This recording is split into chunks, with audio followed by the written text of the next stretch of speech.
और उसे सही ठहराते हुए कहते हैं किसी की बीमारी का मजाक नहीं उड़ाया जाता है, किसी की बीमारी का मजाक नहीं उड़ाया जाता है। जो प्रश्न जनता चीख चीख के पूछ रही थी, ये जेल के अंदर एक अभियुक्त के साथ 4 लोग क्या कर रहे हैं, मसाज चंपी क्यों चल रहा है, क्यों उन्होंने कैदी के कपड़े नहीं पहने हैं, क्यों मिनरल वाटर, टीवी और एसी की सुविधा वहां है, इसका कोई उत्तर उस दिन नहीं मिला था। यह दिखाता है आज अराजक अपराधी पार्टी किस तरह से कानून का उल्लंघन करके बड़ी बेशर्मी से एक ऐसे कृत्य को जो सबको शर्मसार करता है सही बता देती है। हमने उस दिन भी पुरजोर तरीके से ये बात उठाई थी और आज की जो प्रेस कॉन्फ्रेंस है, क्योंकि मैं पेशे से वरिष्ठ अधिवक्ता भी हूं, बहुत जिम्मेदारी से हम लोग ये मुद्दा यहां उठा रहे हैं। और एक बात कहूंगा, बहुत से तथ्य ऐसे हैं जिनकी जानकारी होने के बावजूद, क्योंकि देश का कानून ये उम्मीद हर नागरिक से करता है और खासकर विश्व का सबसे बड़ा राजनीतिक दल होने के नाते एक बड़ी जिम्मेदारी भारतीय जनता पार्टी की है। बहुत से ऐसे तथ्य हैं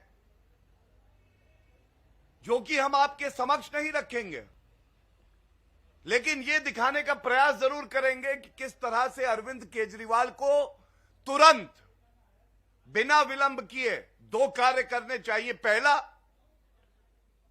पूरे देश से माफी मांगे। ये जो मंत्री है सतेंद्र जैन, इस मंत्री को 1 सेकंड भी मंत्री पद पर बने रहने का कोई हक नहीं है। और ये मैं इसलिए कहता हूं क्योंकि जब हमने ये मुद्दा उठाया कि अंदर मसाज चंपी चल रही है, एक चंपी सर पे होती है, उसका रीढ़ की हड्डी से कोई लेना देना नहीं है। अगर आपको इलाज की जरूरत भी होती है तो प्रिजन एक्ट है, जेल मैनुअल है, अनुमति लेनी होती है। न्यायालय भी हस्तक्षेप करता है, अनुमति देता है। आज जो खुलासा हुआ है, मीडिया के कई चैनलों ने भी चलाया है, ये जो व्यक्ति मालिश कर रहा है सतेंद्र जैन की, चंपी कर रहा है, ये एक अभियुक्त है एक संगीन जघन्य अपराध के मामले में। POCSO act, prevention protection of children from sexual offences act, protection of children from sexual offences act, इसकी धारा 6 है।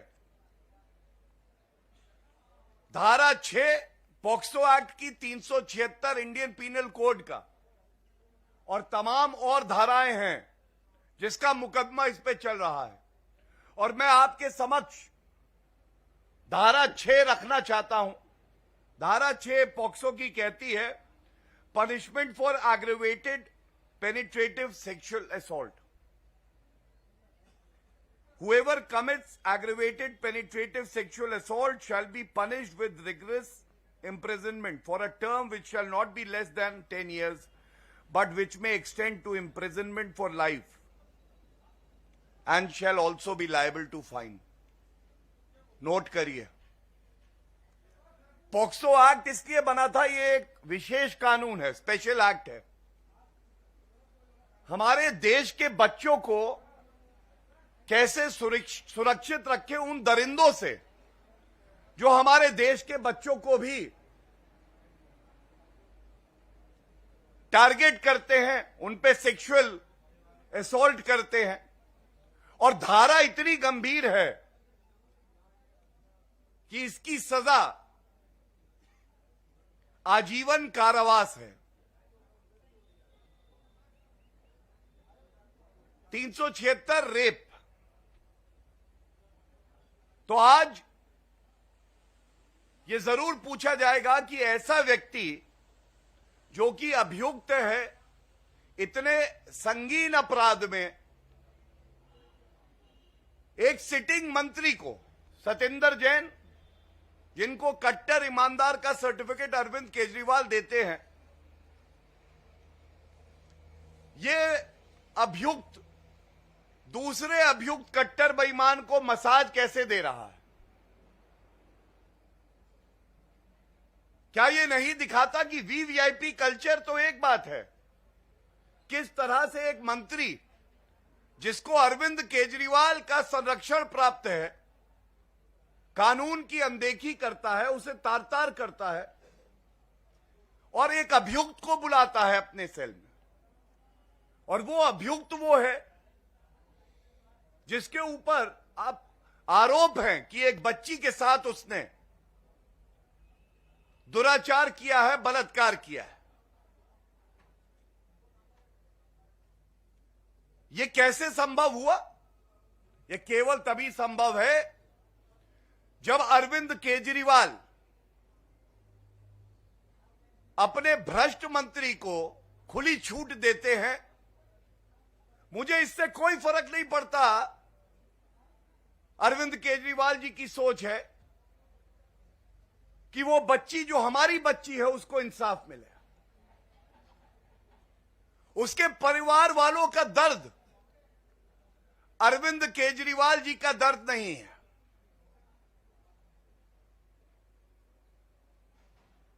पॉक्सो एक्ट में यहां तक प्रोटेक्शन है पीड़िता को कि उसका नाम नहीं लिया जाएगा, उसके डिटेल्स भी नहीं आएंगे। और जो मीडिया हमारा चौथा स्तंभ है लोकतंत्र का, कितना संवेदनशील मामला होता है कि किसी बच्ची के साथ ऐसा जघन्य अपराध हो तो हमारा कानून कहता है कि उसके डिटेल्स, उसका नाम, उसकी रिपोर्टिंग बड़ी जिम्मेदारी से होगी। और यहां पे एक मुख्यमंत्री संविधान की शपथ लेके कहता है कि मैं संविधान की रक्षा करूंगा, नागरिकों के लिए सुरक्षा कवच बनना था। लेकिन यह कहना गलत नहीं होगा कि रक्षक आज भक्षक बन गया। जिसको सुरक्षा कवच बनना था, आज वो सुरक्षा कवच तो है, लेकिन वो सुरक्षा कवच है अपने भ्रष्टाचारी मंत्री का। सुरक्षा कवच वो बन गया एक अपराधी का जिसने प्रथम दृष्टया बलात्कार जैसा जघन्य अपराध किया है। और ये 2M का मामला है। अभी तक एक और अभियुक्त हैं, जेल से चिट्ठी लिख रहे थे कि अरविंद केजरीवाल के इशारे पर भ्रष्ट मंत्री सत्येंद्र जैन प्रोटेक्शन मनी मांगते हैं। चिंताजनक था, पीड़ाजनक था। लेकिन आज जो सामने आया है प्रोटेक्शन मसाज है। ये चिंता होती है कि एक अपराधी मसाज देगा, बदले में अरविंद केजरीवाल उसको प्रोटेक्शन देंगे। यह पूछा नहीं जाएगा। और अरविंद केजरीवाल जी, आप जहां कहीं छुपे हो, भारतीय जनता पार्टी आपको चेतावनी भी देती है और चुनौती भी देती है। चेतावनी यह देती है कि वो दिन दूर नहीं है, आप जनता से माफी मांगेंगे और जनता आपका हिसाब करेगी। और चुनौती यह देती है कि अगले 1 घंटे में आप जहां कहीं छुपे हो, अगर हिम्मत है तो बाहर निकलकर ये जो तथ्य सामने आए हैं इन तथ्यों पे आप जवाब दें। पहला प्रश्न होगा, अरविंद केजरीवाल जी, आप मुझे यह बताइए, और आपको बताना पड़ेगा क्योंकि यह जनता पूछ रही है, यह हमारी बच्ची का मामला है, उसको इंसाफ दिलाने का मामला है। आप उस बच्ची के साथ और उसके परिजनों के साथ खड़े हैं इंसाफ दिलाने के लिए, या अभियुक्त के साथ खड़े? दूसरा, ये आज की सूची है इनके ही दिल्ली सरकार के वेब पोर्टल से। ऊपर मनीष सिसोदिया एक्यूज नंबर 1 और तीसरे नंबर पे सतेंद्र जैन आज मंत्री हैं। यह सवाल बार बार चीख चीख के पूछा जाएगा, ऐसा व्यक्ति जिसपे भ्रष्टाचार के आरोप हैं और उसके साथ आज जो उजागर हुआ है कि वो ऐसे व्यक्तियों को संरक्षण देता है जो कि बलात्कार के मामले में अभियुक्त हैं, ऐसे मंत्री को आप बर्खास्त क्यों नहीं कर रहे हैं? इसको प्रोटेक्शन क्यों दिया जा रहा है? और अगर अरविंद केजरीवाल जी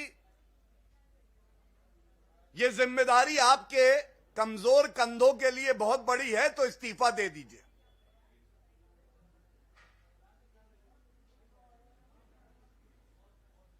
ये कहना गलत नहीं होगा, तेरे हाथ पर कोई खून का कतरा तो नहीं, तेरे हाथ पर कोई खून का कतरा तो नहीं, पर सब कहते हैं तुझसे बड़ा कोई कातिल भी नहीं। जिसके पास जनता ताकत देती है, अधिकार देती है, तो वो जवाब मांगती है। और अगर रत्ती भर भी संवेदनशीलता आप में बची है अरविंद केजरीवाल जी, ये बच्ची हमारी बच्ची है। आपको अपनी चुप्पी तोड़नी होगी और हमारे सवालों का जवाब देना होगा। इसके साथ मनीष सिसोदिया जी से भी मैं एक बात कहूंगा, आपका जमीर जो कि ऐसा लगता है कब का अमृत है, वो जागे और आपने एक गैर कानूनी कृत्य को जो सही ठहराया था, आज आप पूरे देश से माफी मांगेंगे। आज चुनौती अरविंद केजरीवाल को यह भी दी जाएगी, किसी भी सार्वजनिक मंच से अगर हिम्मत है तो इस विषय पे चर्चा करिए। यह दर्शाएगा कि आप में अभी भी थोड़ी सी संवेदनशीलता बाकी है। और मैं इतना ही कह के अपनी वाणी को विराम दूंगा कि किसी बच्ची की अस्मिता को इस तरह से खत्म मत करिए, उसका मजाक मत उड़ाइए। किसी परिवार की अस्मिता को अपनी राजनीतिक सहूलियत मत बनाइए। इससे ज्यादा गंभीर कोई और मामला हो नहीं सकता है।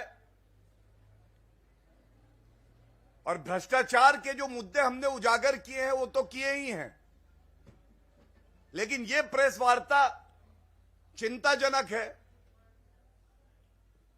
पीड़ा देती है। और इसीलिए हम सब एक नागरिक होने के नाते भी ये उम्मीद करते हैं कि दिल्ली के मुख्यमंत्री अपनी चुप्पी तोड़ेंगे और जो कार्रवाई हमने बताई है, जिसकी उम्मीद हम आपसे करते हैं वो कार्रवाई आप तुरंत करेंगे बिना विलंब। धन्यवाद। कोई प्रश्न? मोहित, टाइम्स नाउ।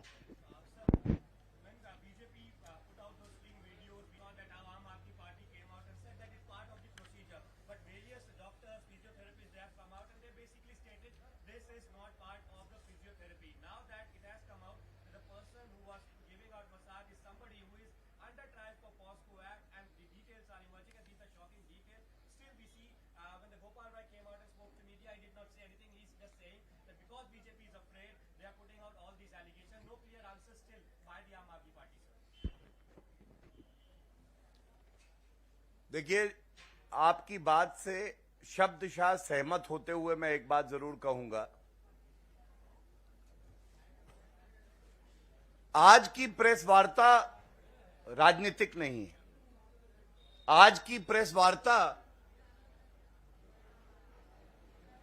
अरविंद केजरीवाल का जो मृत जमीर है उसको जगाने के लिए है, उनकी चुप्पी तोड़वाने के लिए है। एक एक सेकंड जो अरविंद केजरीवाल चुप है, किसी परिवार की अस्मिता लूटी जा रही है। वो बच्ची हमारी बच्ची है। अगर किसी भी बच्चे के साथ ऐसा घिनौना कृत्य होता है, सरकार की जिम्मेदारी क्या है? सरकार की पहली जिम्मेदारी है कि जो पीड़िता है उसका परिवार है, उसके साथ कंधे से कंधा मिलाकर खड़ा हो जाए और उस परिवार को त्वरित जल्द से जल्द इंसाफ दिलाए। जी दिव्या, न्यूज़ 24। यस।